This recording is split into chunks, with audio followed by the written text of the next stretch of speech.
कभी कभी सेंटेंस में अगर आर्टिकल की पोजीशन चेंज कर दी जाए तो पूरे सेंटेंस के मीनिंग में चेंज आते हैं, चाहे वो कितना भी हल्का क्यों ना हो।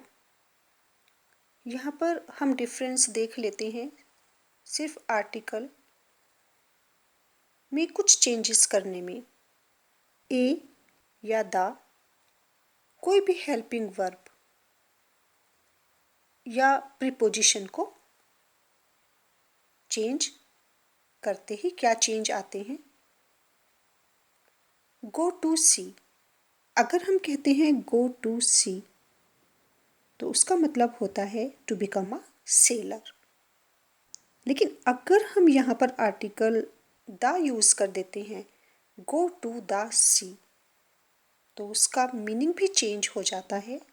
गो on a voyage, to go on a voyage. उसी तरह से गो टू स्कूल,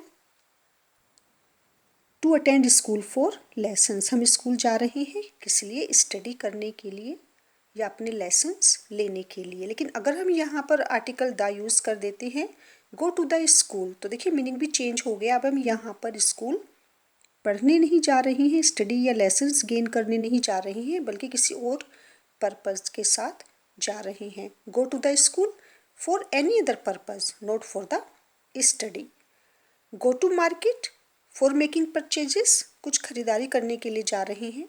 लेकिन अगर हम कहते हैं go to the market for any other purpose not for making purchases, हम खरीदारी करने नहीं जा रहे हैं बल्कि हम किसी और दूसरे पर्पज़ के कारण जा रहे हैं।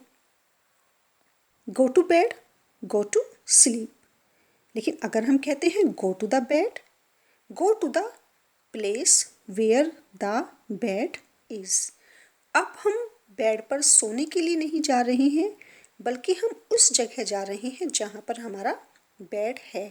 Go to the bed. Go to play for the purpose of taking part in the game, हम खेलने के लिए जा रहे हैं या गेम में पार्टिसिपेट करने के लिए जा रहे हैं। लेकिन अगर हम कहते हैं गो टू अ प्ले और गो टू द प्ले तो हम कहते हैं go to a theatre for seeing the action.